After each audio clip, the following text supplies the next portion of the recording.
January 29th. We are going to talk about section 6.4 today, which is going to cover work, which is one of our physics sections that we're going to see this semester.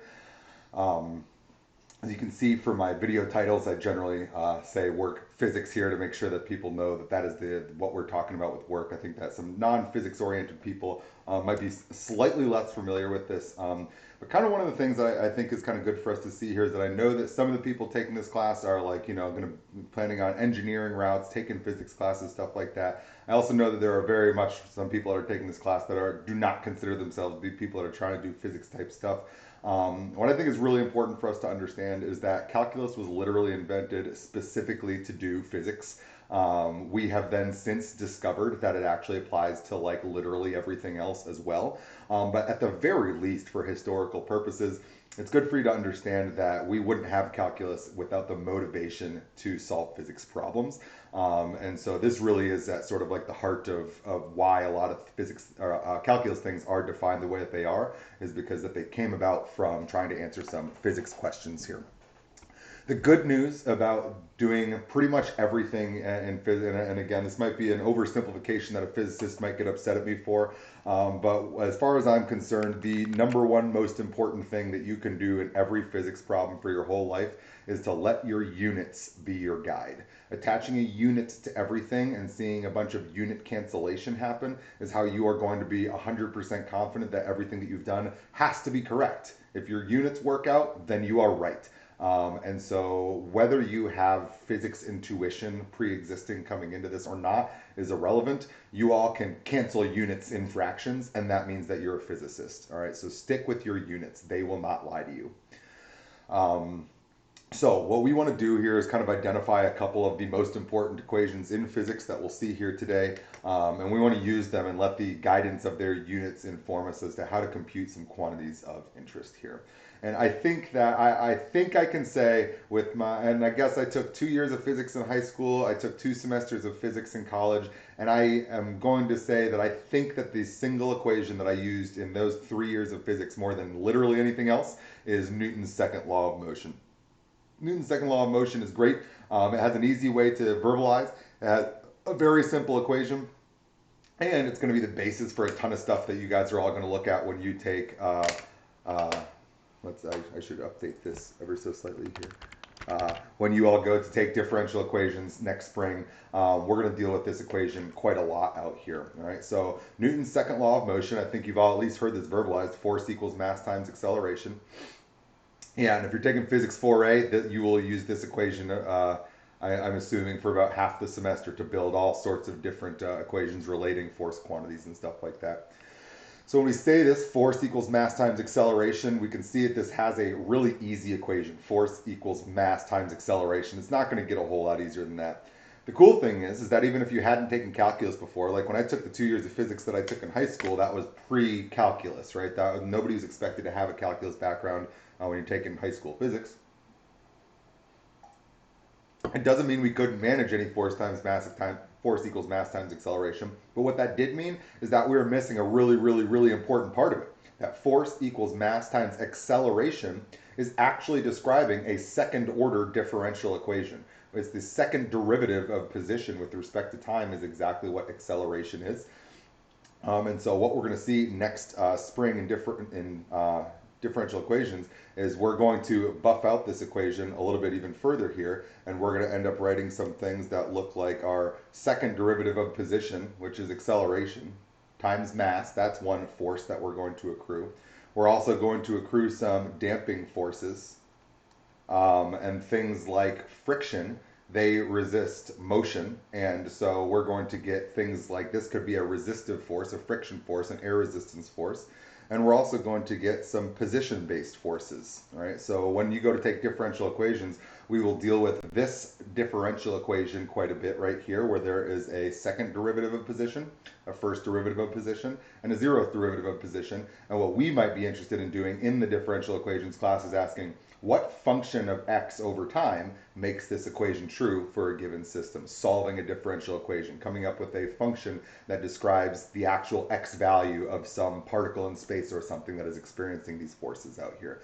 So this force equals mass times acceleration, it's everywhere. everywhere. It's all the time. There's entire classes that are based on meaningful applications of just Newton's second law of motion, differential equations. That's kind of, in my opinion, probably the most important thing we do all semester is deal exactly with this quantity right here.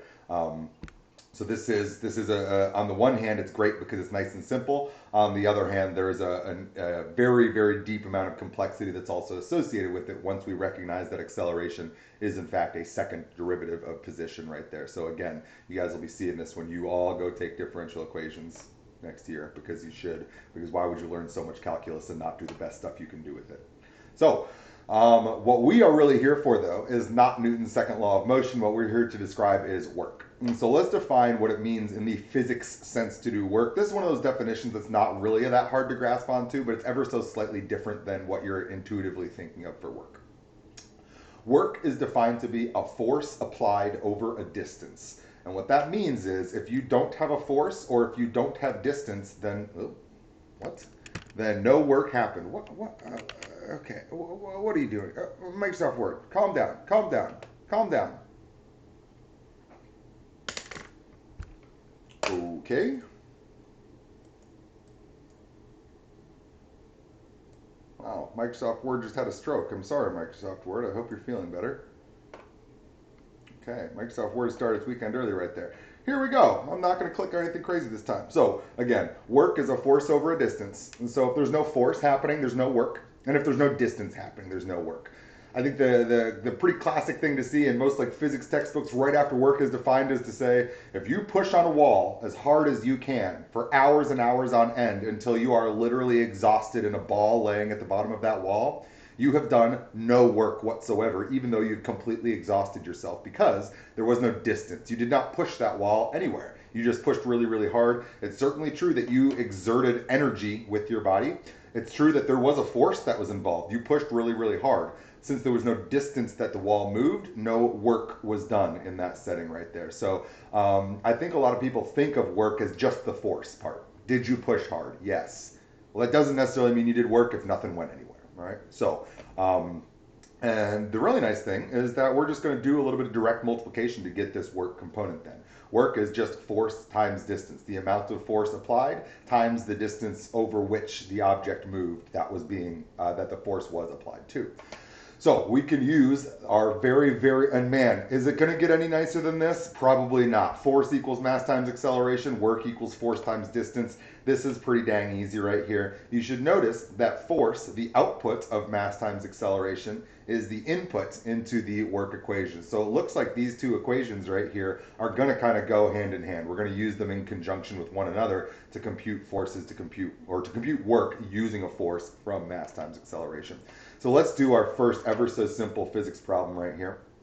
Use these two simple equations to compute things like, how much work do I perform when I pick up my child? It's a simple act I do every day, and there's an amount of work that I do every single time that I do that, right? And so my child weighs approximately 10 kilograms. He's a little bit more than that. By right now, he's probably more like 12 kilograms, whatever.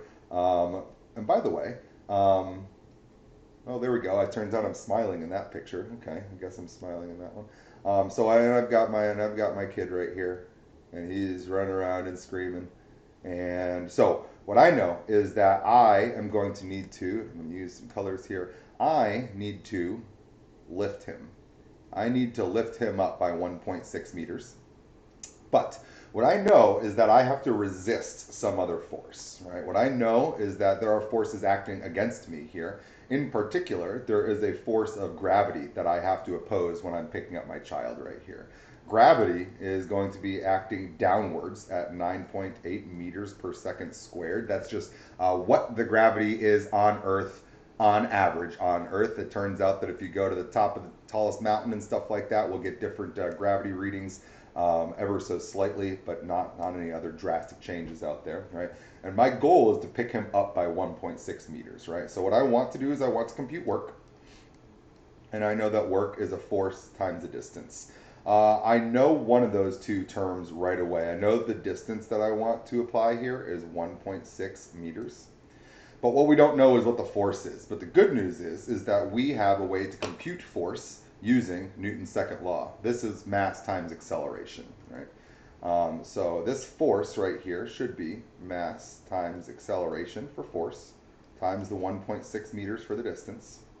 And I do know the mass here. And again, now I'm going to keep writing some things right here. And I just want to scroll up and remind you of this. I'm going to remind you of this many more times. We're only going to scroll up and look at it one more time. Let units be your guide. In this case, they're not guiding me so much, but dang it, you better have units on every single thing that you do in this section right here. And maybe you leave them off in other sections because we're all slightly lazy about that and we interpret our units, blah, blah. If you're doing physics problems, do not abandon your units. They will always tell you if you are right or if you are wrong, or guide you to see that two quantities are related by a quick multiplication that you didn't realize. We want these here. Don't just ignore your units right here. So when I have this mass and this acceleration, the mass of my child is 10 kilograms. What is the acceleration that I'm resisting? Well, since gravity is 9.8 meters per second squared down, I need to resist that with a 9.8 meters per second going up right here.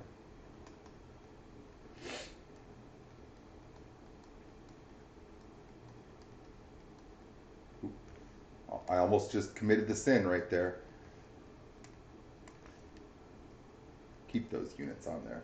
This is good. So it looks like we have got the quantities that we want to multiply together here. If we go to our calculators and multiply this stuff, it looks like we're getting 10 times 9.8 times 1.6. And I will then write my units to the side here. It looks like in our numerator for our units, we have kilograms times meters for kilogram meters squared. And in the denominator, we get seconds squared for our units right here. And this will give us 156.8 kilogram meters squared per second squared. And it turns out that this is a very commonly seen unit right there. I'm quite certain that probably none of you recognize this setup of units right there, but we've all heard the word of a joule. And that is exactly what that grouping of units right there is collectively known as. 1 joule is 1 kilogram meter squared per second squared. Those units collectively sound kind of ridiculous, but when you see that they come from a work computation, every work computation is going to essentially have these same units. It's always going to be a distance measured in meters. It's always going to be a mass measured in kilograms. It's always going to be an acceleration measured in meters per second squared, right? So even if we're using different types of units, we've still got length, we've still got mass, we've still got time, right, as our essential unit parts. So in general, the units that are associated with work are joules. When we compute work quantities, it should always be joules that you are getting out on the other end out there. I guess there are some other ones for more of our standard measurements here. What I'm going to say to you is, since we are allegedly smart people, we should try to stick to metric. Remember that all of our lifelong goals should be is to convert the entire world into using metric. The fact that we use standard is done just apparently to make things hard for us. I think that the only standard measurement that deserves to survive is Fahrenheit. I think that one does make sense, as far as Fahrenheit measuring how humans feel versus Celsius measuring how water feels versus Kelvin measuring how atoms feel. Other than that, all of our weight and volume and length and all that stuff, we should be in metric. I'm even going to break that rule and do something in standard at the end of this one right here, but everything in physics is better for you if you're in metric, so do metric. If you're a scientist, if you're a mathematician, then metric is your friend, so you should do that. So, and the reason why metric is so much better is because we get to make sentences like this. There's no sentences that are nice like this in standard measurements at all, in imperial measurements or whatever, right? 1 joule is the work required to produce 1 watt of power for 1 second. Everything in metric measurements has a really nice definition that's like that, relating a single one of a quantity to one other quantity out there. It's really, really nice. Another thing to see here is that a joule is somewhat more simply described as a Newton meter, right? This capital N is 1 Newton, and so it seems like, what is a Newton? Well, I can just divide meters by meters from this equation right here, and this tells me that 1 Newton is N. And it looks like I'm just going to divide meters and meters right here and get that a Newton is a kilogram meter per second squared. So you should notice that this is just mass times acceleration right there. So this is a unit of force right there. We multiply by one additional distance term, the meter. Right, so this is force times distance right there, right? So this is a force unit.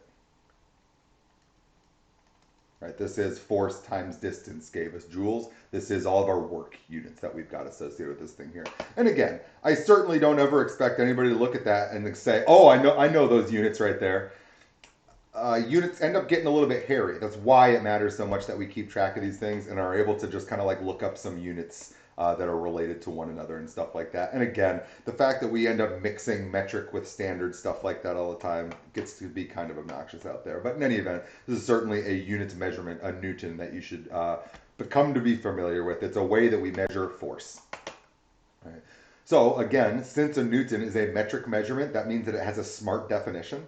1 Newton is the force required to accelerate 1 kilogram of mass by 1 meter per second squared in the direction of the force. It's all these ones. There couldn't be anything cleaner than that definition of how much force is required to do something right there. So I do like, every time I read a definition of a metric amount, I'm like, oh man, that's really nice. And these two on the screen right now are absolutely no exception to that right there. So Newton's force measurement right there, we should be familiar with, since force is very, very closely tied to work. This is another meaningful one for us. So what we should do is we should do some calculus instead of just some multiplication here. And that is to say, our work formula is applicable only if the force is constant. But what if it changes as the object moves, right? And so I want to say right now, this is where we diverge from, like, when I took 2 years of high school physics.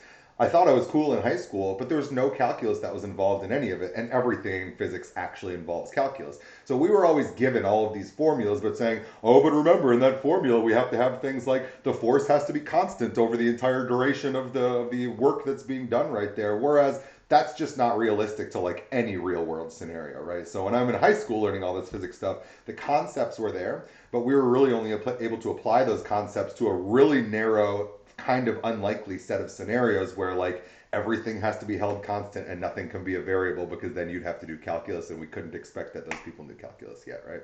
And even though I was taking calculus my senior year of high school, you don't get to integration until like the last couple of weeks of your first semester, or your first semester, first year of calculus, and we needed that stuff in like week 3 of physics, so that just wasn't reasonable there. So what happens if the force changes as an object moves? This is way more typical for like every physics scenario here. And my brief example is, just imagine pushing somebody on a swing.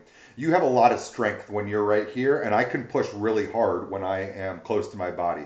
But then think about extending your arms to where your arm is almost all the way extended, but not quite, but like right here. You have very little pushing strength when you are almost at your maximum extension of your arm right there, right? And similarly, actually, if you're like all budged up against your body right here, you have very little strength right here. Like I feel like my maximum strength is going to be like somewhere like right here, and then my strength diminishes again as I go out, or diminishes as I get too close to my body right there. Also, just imagine like doing squats. If you squat down until your butt is literally on the floor, it's hard for you to get that first little bit off the floor. Then you have a lot of strength right here, but then once you're almost fully extended, you don't like have a lot of like strength in getting that like last 1 inch of rise right there when you're doing a squat. So our force, our strength changes depending on the distance that something is that we're trying to move from our body.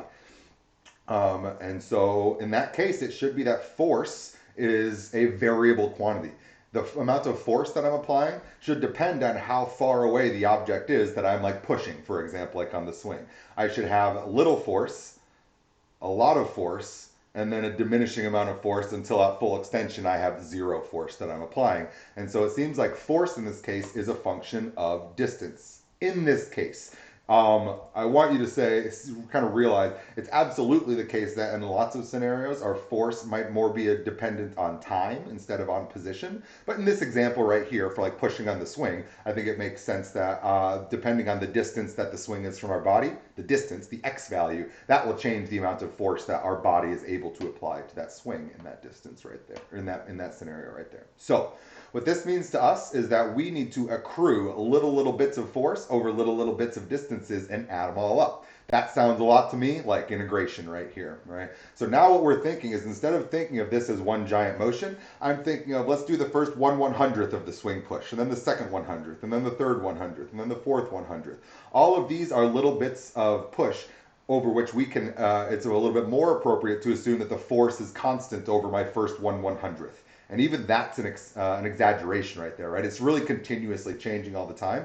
But this is like our Riemann sum, right? This is me doing my subdivision of n equals 100, right? I'm breaking up my full push into 100 little Riemann sticks worth of push. And I'll assume that over each of those Riemann sticks, the pushing is equal. Even though, again, that's our approximation to the situation right there. And what we then want to think of is, well, let's not decompose our one big push into just 100 subdivisions. Let's break it down into an infinite number of subdivisions and accumulate all of that infinitely little bit of force for all of those infinitely short distances that we're pushing it right there. And if we accumulate them all, we get all of the force over the entire push that we have pushed right there.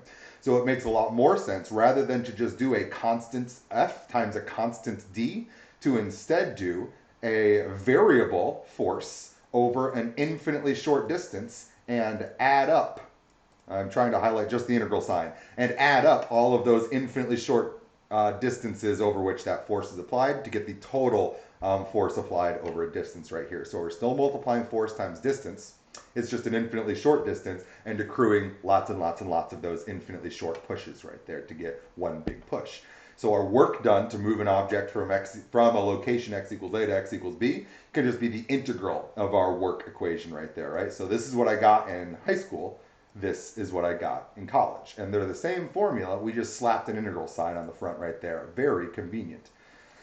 And I'm going to tell you a story about that now. The extra good news that this works for all different sorts of forces. All right, so let me tell you a stupid story, and I know that I've told this story in office hours this last week.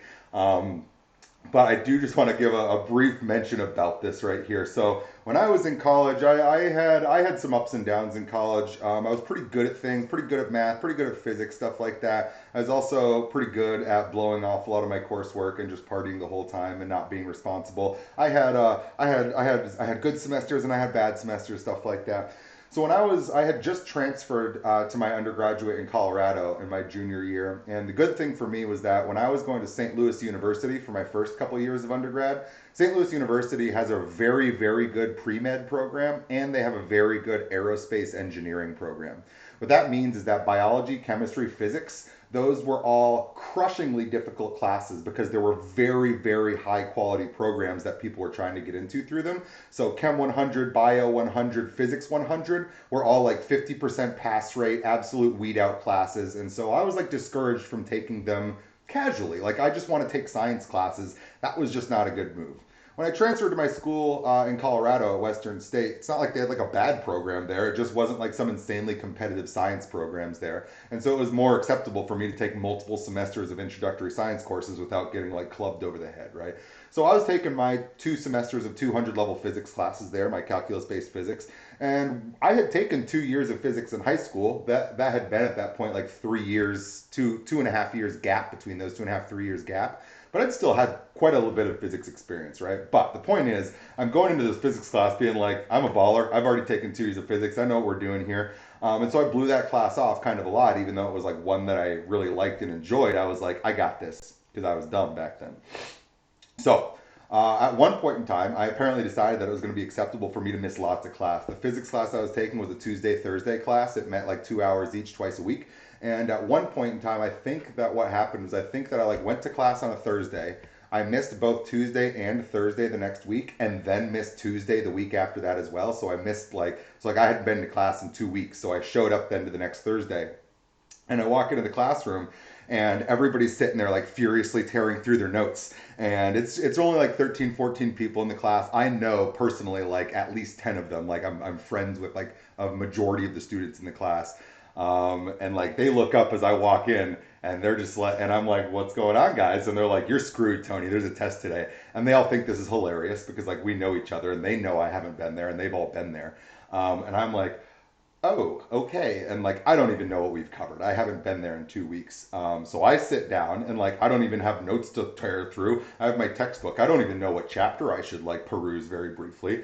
Professor walks into the classroom like 30 seconds later, and he's one of the better professors I've ever had in my life. This guy was excellent. He was a person that like intuitively knew everything he taught. Never once brought notes into class. He just like did everything off the top of his head, including like every calculation. I don't know if I ever saw him use a calculator. He would just be estimating every value ever, stuff like this. He'd be like, yeah, that's like 150, 160 right there, and but he'd be having pies in his computations and just like no problem, just visual estimates of all of his values. Awesome guy, but he was really funny. And as soon as he walked in, he like, like just counting heads, and he saw me and he goes, "Oh, Tony, good to see you here today." And I was like, "Hi, Dustin." And he just smiled at me. He knew exactly what situation I was in. He's going and handing out tests to everybody, and we're all sitting at lab tables. He's tossing them out to everybody, and he comes by to me and he just gives me the whole like stares at me, and he's like, "Oh, I'm gonna give it to you." And he just wanted to like make that eye contact with me and be like, "Mm-hmm." And he dropped it down in front of me and he's like, "Uh-huh." And he knew, everybody else in class knew. And I'm like, well, crap, here I am. Like, there's no point in crying about it right now. I guess I got like an hour and 15 minutes to just see what I could remember from 3 years ago. And again, we'd covered an entire chapter since I'd last shown up to class. And so I was like, I didn't even know what chapter it was until I'm like reading the questions on the test because I'm that big of an idiot. And so I'm sitting there and I'm looking at some things and I'm recognizing a bunch of vocab words because I am a loser that remembers literally every single thing I ever learned in high school, but for some reason not from college. And so I'm sitting there and I'm recognizing a bunch of stuff and I'm like, okay, like I feel like I remember some of these things, and like I remember like memorizing the crap out of my formula sheet at the end of my semesters of high school physics and stuff like that. And I'm seeing, and the one of the entire chapter that I missed was over specific heat, and there was even a bunch of other stuff on there as well. But again, when I took high school physics, everything that I saw was this, and what I needed to do now that I'm in a calc-based physics class was a bunch of this. And so I'm sitting there looking at like the specific heat questions, and I'm like, okay, specific heat, specific heat. I remember this formula. It was something like Q equals mc delta T, where this is the mass of the object, and C is its specific heat or its heat capacity, or I don't even remember these by now. And delta T is the time over which it's changing. And I was like, well, I know that I can't use that formula, but like I feel like I just want to do something like I don't know, just like put an integral in front of it and just like change the delta t to dt and just do this from like the initial time to the final time or something like that. And so I basically just walked through the whole test like blindly recalling like 4 3-year-old formulas in my head and just slapping some integral signs on it. And I go to get the test back then the following Tuesday. I got a 100% on that physics test. I had to like run away out to the parking lot because everybody in the class was going to beat me up out there. And so the only 100% I ever got on a test in all of undergraduate for me, or I guess I don't know if I doubt I ever got 100 on, that's actually not true. I did get 100 on a test in grad school. I felt good about that too. But only 100 I ever got in a test in 5 years of undergrad was on a test I didn't know was happening that day for a calculus-based physics class because I just remembered formulas from undergrad and slapped some integral signs on them. So I don't want to suggest to you that physics is actually that easy that you just slap some integral signs on some linear formulas. But on the other hand, like that's sort of how accruing an infinite amount of small changes actually works. If before you've been talking about finite changes, delta t, then we just want those changes to get to be infinitely small. That's the hard concept to get over for calculus. We want that delta t to go to dt, and we want to accrue all of those small changes. And it worked, and so that was like the biggest joke of undergrad. I'm still good friends with some of the people that were in that class, and we still regularly joke about my physics test where I destroyed the class's curve without even knowing what we were doing. That was highly satisfying for me. So recognize that there's lots of like constant formulas versus variable formulas that exist out there for these things that are very closely related. It's just an integral away. And also just say, I'm sure you've read this by now, hearing my long-winded story. There's some other examples that you can check out that are related to this idea in the book right there. I'm not going to talk about example 2, but you should look at it and you should be like, oh, that makes a bunch of sense to me right there. So good one to see in the book right there. So the one that I want to do is I want to start with some spring forces right here. This is called Hooke's law. He's the dude, the physicist in the, I think, early 1700s. I was studying spring forces here. So we're going to talk about the spring force today and the work associated with the spring, and then we're going to do a problem. It's a little bit more complicated, and it will be directly tied to your by-hand homework for this next week. The force required to maintain a spring stretched x units beyond its natural length is proportional to the distance that you're stretching it, x, right? So the force required to stretch a spring x and to maintain it stretched x units beyond its natural length, right? So any spring has like a natural resting spot right there. It's not necessarily fully compressed. Its natural resting spot is typically not fully compressed, right? You could pull a spring outwards and hold it there. It takes some force to stretch it out to that location that's out there and then to maintain it there. And so we want to know how much force is it required to either stretch it out or to compress it some distance x. And what Hooke discovered is that it's always going to be exactly proportional to whatever that distance was. Every spring has associated with it some spring constant K. And spring constant is just describing the strength of the spring. So my two extremes here are like on your car has shocks, or at least older cars have shocks that are basically a gigantic, very, very thick metal spring so that your car will do a little bit of bouncing rather than just like destroy your tire if you hit a pothole. Those are going to have massive values for K. It takes a lot of force to move that spring even just a tiny bit right there. On the other hand, like the weakest spring that I can possibly think of is like a slinky. It's barely a spring at all, right? It's almost just a coil rather than a spring. It's going to have a really, really, really tiny K value. It takes essentially no force for you to stretch a slinky out. Or, although I should say, a slinky's resting state naturally is fully compressed, which is a little unusual for a spring. But it takes a smidge of force to extend it out there. It's going to have a very tiny K value. So the point is, every spring out there has its own K value, and we can use that to help compute how much force is going to be required to perform certain actions with a spring. So let's go ahead and do an example associated with this here. Suppose that it takes 2 joules of work to stretch a spring from its natural length of 30 centimeters, so its resting state is 30 meters from end to end, to a length of 42 centimeters. So that's a piece of information we know. That's like a full action with the spring, that first sentence right there. We know its resting state, we know its final state, we know the work it took to get from one to the other. That's a complete story in the first sentence. The question that we want to ask then is, what if we want to do this differently? How much work is needed if we just want to stretch it from 35 centimeters to where it's already been stretched out a little bit, out to 40 centimeters. So sort of like a subset of that, right? Instead of going from 30 to 42, we want to go from 35 to 40 right there and determine how much work that should take, right? So what it seems to me like here is it seems like our first sentence tells us a nice good story here. The second sentence leaves us some information that's lacking. What I know is that if I'm going to determine the amount of work needed, work is force times distance. To compute the force needed, I'm going to need to use Hooke's law. And I know that the force computation is going to require me to know K, which is currently not told to me in the problem. So what I'm thinking strategy-wise here is I can use our first sentence, because I have a beginning position, an ending position, and a total work required, or total force required. I can use that to solve for what K must be. Then we can use our known K value to determine the work needed for the question that's actually being asked right here. So we'll set up 2 different statements here right here. One that we kind of know every part where we can solve for the parameter K. The second one will use the parameter K to actually solve for the force, which helps us solve for the work. Let's go ahead and do that guy here. So my first sentence here is telling me, I'm just going to say first sentence. Oh, sorry. What am I doing right now? I'm sorry. I just committed a physics cardinal sin right now. I hope Eric Kramer's not watching. I didn't draw a picture. What's wrong with me? We're in physics class. We draw pictures for literally every single problem that we do. So I am picturing that there is a spring. And it's pretty typical to picture springs being like mounted to a wall, so that we're always picturing that there's like a fixed end and a moving end right there. It helps take out the ambiguity of like with the slinky, are you like stretching it in both directions kind of thing right there. So I'm going to picture the spring being mounted to the wall over here. So here's our spring. Its natural resting state right there is going to be out at this distance of 30. So I'm going to call this a distance right here, and you're going to see why I'm labeling this kind of funny in a second right here.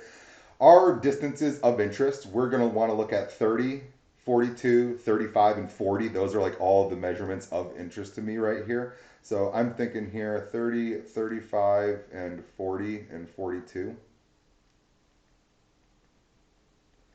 And what I really want to think about is I'm not interested in what When I say that we've stretched a spring from 30 to 12 to 42 centimeters, what I really mean is we've moved it 12 centimeters. The amount of stretching was 12 centimeters, right? So I'm going to picture this as sort of like my actual x-axis down here. And on my x-axis down here, I want to think of that as 0. We've stretched it 0 centimeters if it's at rest.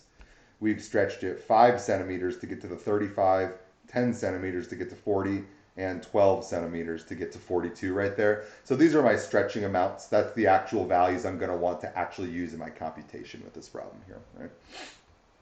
So now we can come over here and say, what information do we get from our first sentence?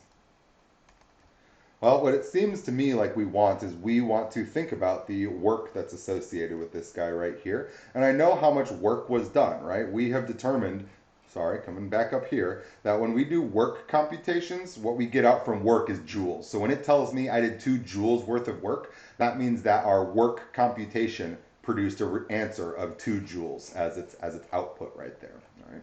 So what that says to me is that our work equals force times distance, or perhaps our integral of force f of x dx should be giving us 2 joules, right? That's what my first sentence tells me, is that the work done was 2 joules right here. Let's go ahead and fill in some of these parts, right? I know that I'm going to deal with this integral because I know that we are accumulating small changes, an infinite number of small changes over a distance right here. So what should this integral look like, right? Well, I know that I'm going to stretch this spring from 0 centimeters stretched, right? That's from its natural length of 30 centimeters, so 0 stretching so far. And then I'm going to stretch it by 12 centimeters to get to 42. All right, so 0 to 12 is the amount of stretching that we're performing right here.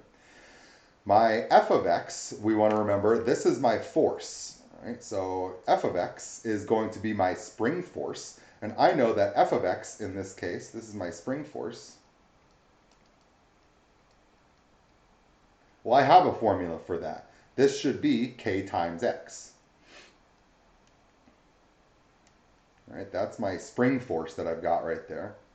That's kx. I'm just using Hooke's law right there to say that the force associated with stretching a spring by x centimeters from rest is kx right there. This times dx should be my 2 joules, right?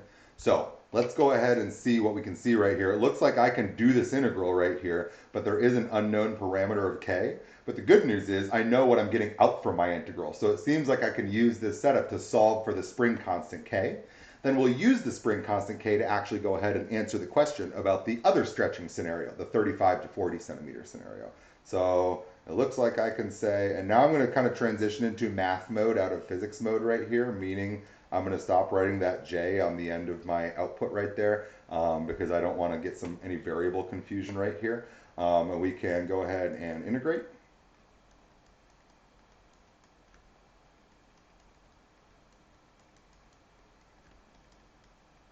And remember, we're solving for k is our goal here. Looks like we're going to get, what, 144 over 2? And gosh, man, oh man, have we been set up with some nice bounds of integration over and over this semester. I should be way meaner about this. Bound of integration of 0 on a polynomial, so nice. This is just 1/2 of 12 squared minus 1/2 of 0 squared. So we're just getting 1/2 of 12 squared, and that's going to be equal to 2. I know that 144 over 2 is going to be 72, and I'm dividing over here, so k is going to be 2 over 72, which is 1 over 36. So it seems like this is my spring force constant.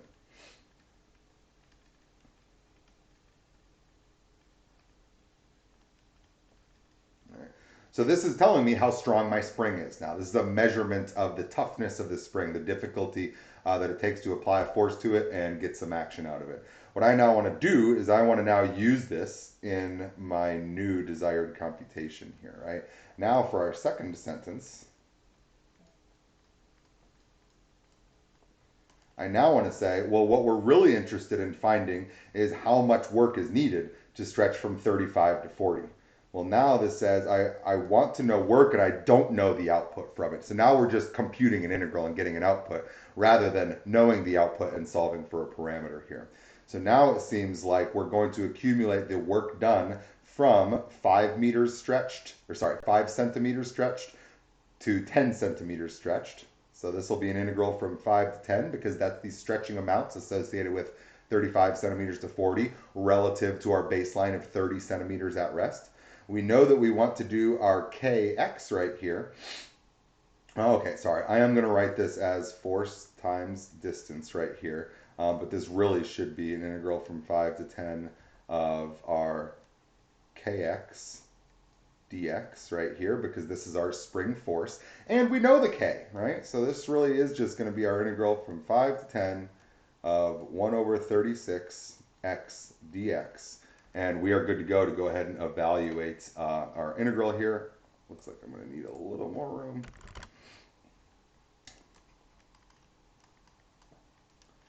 Pretty dang easy integral.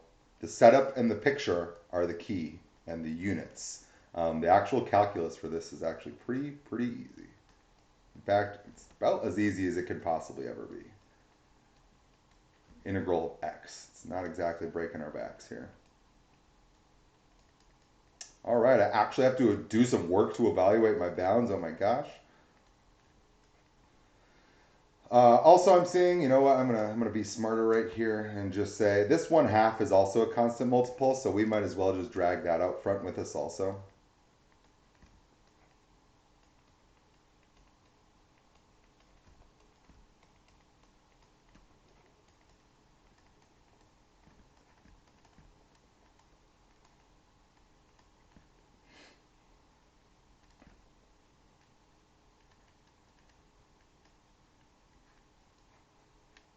And now we have the amount of work required to do that particular string stretching right there. 25 over 24 joules, whatever decimal that is, I don't care. I'm getting the exact answers right here. And so again, like, I don't know, stop for a second and say, well, dang, those were some really easy integrals right there. They definitely were. But recognizing the setup, recognizing that there's kind of a lot of little substitutions that are happening here, we want work. Work is force times distance, or is the integral of force times an infinitely short distance. That force quantity changes all the time in physics. You compute spring forces, you compute friction forces, you compute air resistance forces, you compute air pressure forces, you compute all sorts of different kind of forces in physics. There's like literally dozens of them that are worthwhile, that any of them might get slotted into that spot right there for force. So recognize this for some, recognize that here, like this is a really generic problem that we're doing. We're just using one of the simplest forces that there is, the spring force. It's just K times X. But like this work computation is done in like kind of the exact same way, but in dozens of different scenarios where this integral right here is a very commonly done integral to compute work. But what the expression actually is that we use for force varies depending on the situation. This was a kx integral only because this was a spring scenario. There's like I'm like literally dozens of other alternative things that would make sense to put in here in different scenarios, right? So this is one particular case of how we could compute work when the force that's being done happens to be done by a spring. Right, that's one particular work case, so it's right there. And you know, this isn't physics class, so we're not going to talk about 16 other different kinds of force that could make sense for us to throw into that integral right there. But I mean, like, stop for a second and say, like, yeah, there's lots of forces on Earth besides springs. Any of them would have made sense for that force equation to be slotted in to this integrand right there, if that were appropriate for that given context right there. And again, easy integrals, not super easy thinking about setups and following units around. So I think that this is a great example to show you that it's the physics that matters a little bit more than the calculus in this section right here. The calculus is like trivially easy. Let's do one that's a little bit harder here now. And this one, we're going to have about 7 different units that we're keeping track of, not like 1 for joules or whatever it was that we tracked right here. I guess there was like some meters in there, right? So this one right here is from section 6.4, number 20. And I want to just say to you guys, if you're watching right now, you will have a written homework problem that's going to be like this, but a lot harder. And so you should stop and pay attention to how I think about strategizing this, how I use my units to guide me through this problem right here. This problem isn't really terrible, but if you're not down with writing units next to your quantities, I literally don't think that you could do this problem without units. So like, it really, really, really matters that we kind of follow these guys around right here. So a circular swimming pool has a diameter of 24 feet. The sides are 5 feet high. The water in the pool is only 4 feet deep. So water's not going all the way up to the top. There's a foot between the top of the water and the top of the pool. It's a great above ground pool, right? How much work is required? So it's the end of, the winter's coming. We're going to pump the pool out so it doesn't just get gross over the winter. We want to hook up a pump to the pool, pump all the water out over the side. How much work is required to pump all of the water out over the side? One of the facts that we'll need here is that water weighs, and here's my one sin for this problem is that we're going to do this guy in standard instead of metric. It's a little bit of a bummer, but that's okay. We'll struggle on through anyway. So our goal is to measure an amount of work. And I know that my work is going to be force times distance. But we're going to have many, many steps between us actually being able to write this phrase and actually do this computation. So I've already made a mistake because I didn't draw my picture before I started writing any words. Let's draw our picture here and make sure that we understand what's going on here. All right. So we've got our nice above ground pool here. It's a circular swimming pool, meaning it's like a cylinder, right?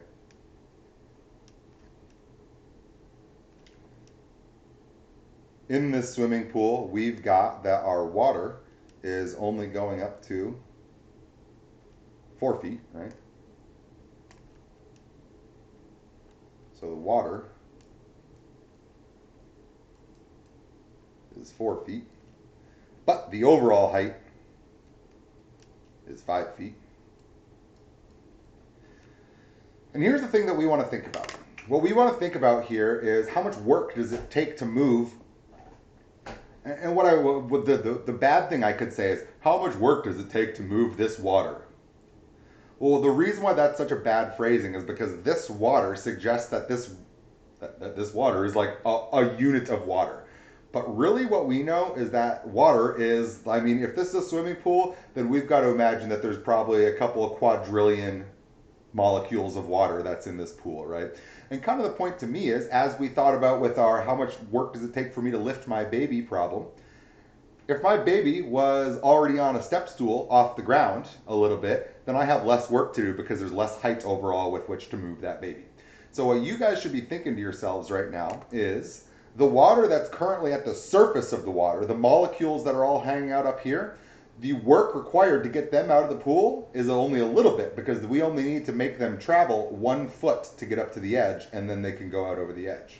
On the other hand, the molecules that are down here bumping up against the bottom of the pool, those are going to have to travel 5 feet instead of 1 foot. The very bottommost layer of water is going to require 5 times as much work as the surface layer of water to get up to the top to where it can spill out over the edge out there. So the thing that you should be thinking to yourself is the amount of work required to get any of this water out of the pool is different for like literally every molecule, right? It depends on how deep into the water that molecule is for how much work it's going to take to push it up to the top and over the edge. So what I'm kind of thinking to myself here is we want to consider, and we should maybe ask ourselves, I keep on referring to molecules, but maybe I should say to you, are there any 2 molecules that you think are going to take the same amount of work to get to the top? And what seems to me is the only direction that we are resisting a force, a downward force of gravity, is that we need to go upward. The flowing out over the sides is going to happen naturally, as long as we can get it up to the top right there. Our job is to move the water upwards. Therefore, all of the water that's in one like infinitely thin sheet, infinite meaning we're talking about calculus, should all require the exact same amount of work to get it to the height of the top of the edge to where it can spill off over the edge. So one of the things that we're going to want to imagine for ourselves here is a Riemann slice of our water, right? So we can get a Riemann slice of water here.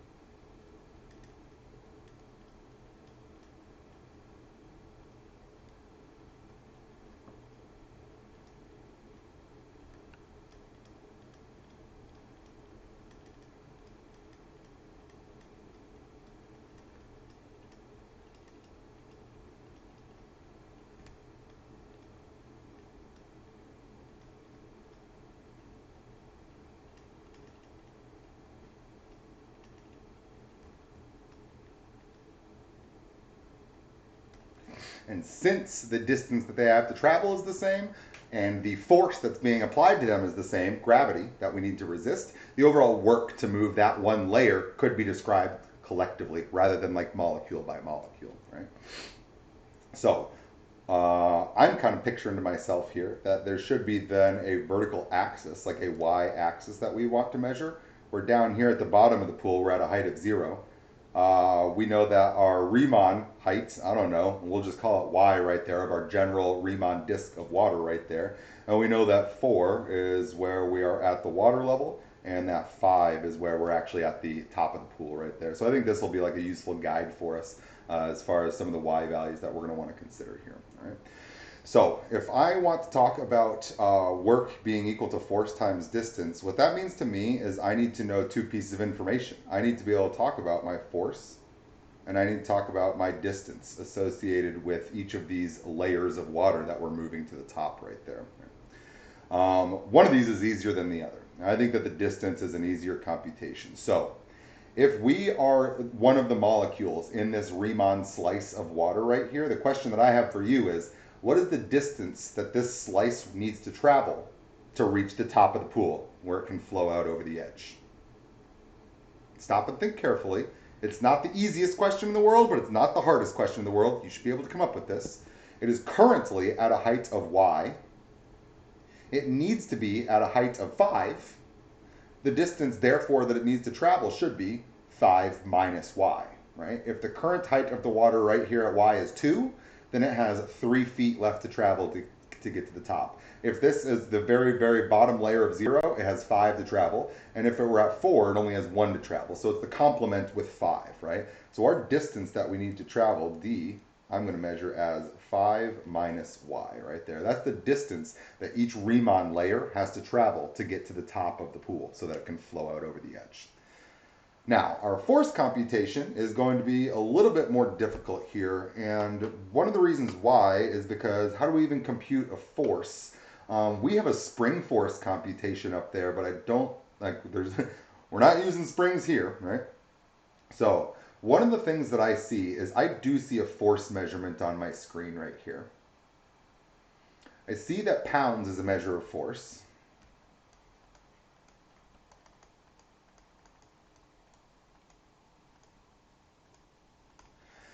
But 62.5 is pounds per cubic foot. So, is there some way that we can extract pounds information from pounds per cubic foot?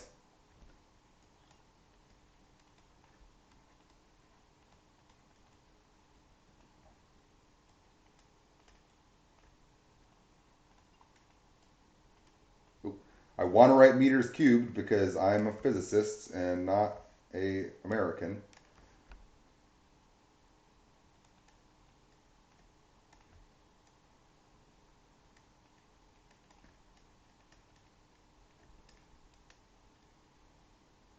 So it seems like if we were to take that 62.5 pounds per cubic foot that water is and multiply it by the volume of water, it would give us the total number of pounds in force that are required to move all of the water. All right. So I think we can do that, right? I think that I can then say that we can do things like say force being measured in pounds. And by the way, a pretty typical thing to do in physics is to use like brackets to indicate that the quantity inside is not like a numerical quantity, but a descriptor, a unit right there. So when I put this in brackets, that's saying that's my unit of measure that's going to be associated with this. It seems like this should be able to be our volume, our feet cubed, times our density of water, our 62.5 pounds per foot cubed right there. This should be right here. Let's see, what's the volume of the water that we're looking at right here? Oh man, now we got to go maybe do a little bit of side computation over here. I know that our volume of water of a cylinder should be the area times the thickness. And remember, the force that's going to take to move this water changes across all the different heights that are out there, right? If you're on the very bottom, we require a lot more force because you have 5 times as far to go as if you're on the top and only have 1 foot to go out there, right? So it looks to me in this case that our volume should be the area of the pool. I know that it has a 20-foot diameter up here, and so therefore it's got a radius of 10. So this should be a, oh wait, no, sorry, it's a 24-foot diameter right there. So it's got a radius of 12. So I'm thinking that the area of a Riemann disk here is going to be pi times 12 squared. That's pi r squared times how thick is this Riemann slice right here? Because we know we can only talk about one slice at a time. Every slice in this water requires a different amount of force to get to the top because it's a different distance away. Well, how thick do we really want our slices to be? Not very. Right? As soon as we accumulate any thickness, some of the molecules down here are going to take more work than the ones that are up here. We want this infinitely thin layer where we consider everything in that layer to require the exact same amount of work to be moved up. So it seems like for my volume computation now, I can throw in my 144, oh, that's not here, right? 144, 144 pi dy, that's the volume of one Riemann slice.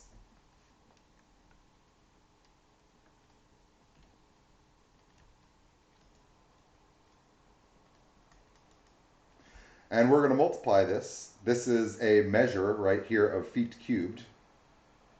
And what I'm going to do is I'm just going to change color here so that we don't get distracted by units versus quantities here. Times our density, which is going to be our 62.5 pounds per foot cubed. And when we go to do this, you're going to go to your calculator and you're going to multiply 144 by 62.5, and you should be getting exactly 9,000, I think. Oops, I just left off a very important term.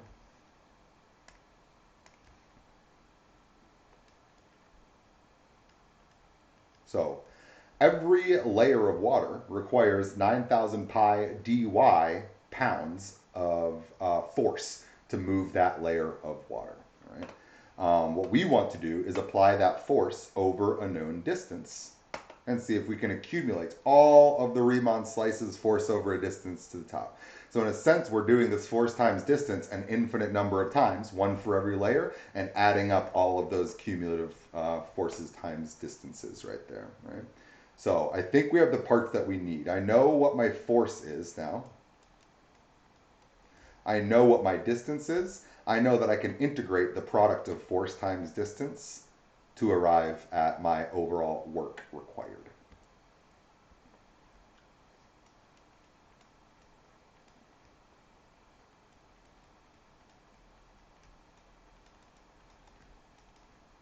Now, importantly here, I want to kind of point out one other small technicality for this, and this is something you're going to need to pay attention to in the homework problem as well. The distance the water needs to all eventually go is to a height of 5. But you should notice that we are not moving 5 feet of water. We're moving water that starts at a height of 0 feet all the way up to water that starts at a height of 4 feet. So we need to apply this work concept of force times distance to all of the heights of water from 0 feet to 4 feet. They need to move to a maximum height of 5 feet, but we're not applying this concept to water that's between 4 and 5 feet, right? We're going to get the work to move this layer up to the 5th foot, this layer up to the 5th foot. And we want to do that for all of the layers from the layer that's at 0 feet to the layer that's at 4 feet, not 5 feet right here. A pretty common small mistake right here is to integrate from 0 to 5, since that's the total height that we're traveling. But there's no water that exists currently between the 4th and the 5th foot.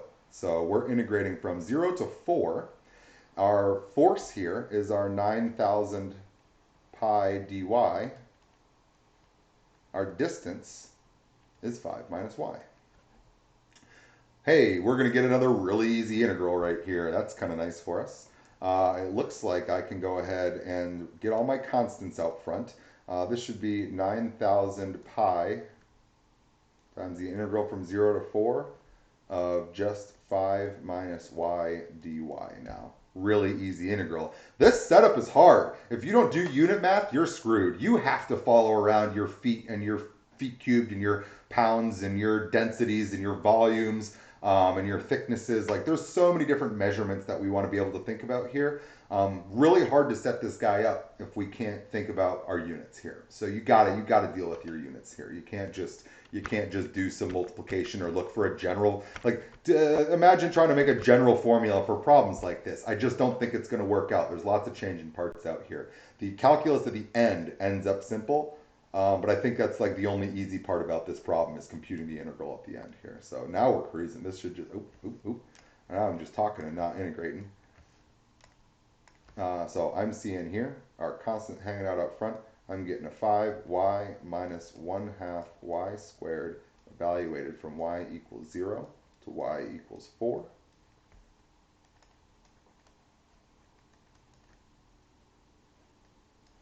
And we should be, oh wait, again, the 0 down there. I don't even need all these brackets and everything. 0 makes everything go to 0. Plug in 4 on the other hand, we're going to get a 20 minus 8, right? 1/2 of 16 is 8. That's going to be 12. And 12 times 9,000 is going to be giving me, I'm running out of room. Yeah, do this multiplication right here. I'm getting, oh my gosh. All right, I'm going to do this right here. This should be giving us 108,000 pi joules of work. And if we multiplied that out, I would say this is approximately equal to, kind of weird to leave pi in a physics answer right there, even though it's always going to be a component of it. If you get a decimal approximation here, I'm seeing that I got from my calculator earlier, that amount of work right there, measured in joules. So again, your units are really your key right here. Our two formulas associated with this section are force equals k times x, force equals mass times acceleration, work equals force times distance. Crazy, crazy easy formulas. Setting them up is not directly obvious in all cases. You have to think in terms of units, and I'm going to make that even worse for you. It's not worse, not bad, not negative, but I'm going to make that even more so the case when you go to do the by hand homework for this week here. And it's not going to be, it's not going to be any like super long thing, but like if you can't track all of your related computations of converting one measurement into another measurement, like we computed our density measurement, or converted in a sense our density information into force information right there. That's not a trivial thing to do right there.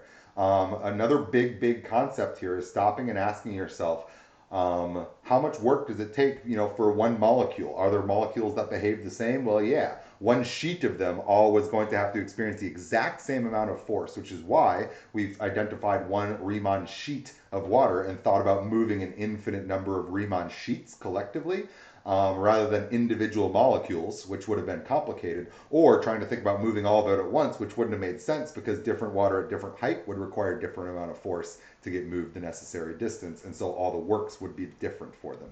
So the work was constant across each sheet, which is why that was our sort of like essential unit that we decomposed this all down to, as a Riemann sheet of water. Every Riemann sheet of water did have a constant amount of force required to get to the top. And so that was a good kind of breakdown for us right there. All right. So I'm going to hit you guys with one again. I know I've said it several times now in the written homework for the week. You'll get another question that's going to be, how much work does it take to pump, to pump a tank to be empty? But several things are going to change in that setup to the problem, but the broad strokes of it are going to be the same. And I will point you towards a second source where you'll be able to get some good kind of reference knowledge for this one, because this one right here is still even the easy version of this problem. This is like as easy as I could have made this right here. There will be some other complications that can get mixed in here, but nothing that you guys won't be able to handle. So I'm looking forward to that and taking your guys' questions from that over the course of next week here. So these are the only big examples I wanted to do here, thinking about moving water and Riemann sheets of water, and thinking about springs and applying our spring force here. On the one hand, this is not like a ton of stuff in the sense that this should really represent like 4 semesters of physics classes rather than one day of a calculus class.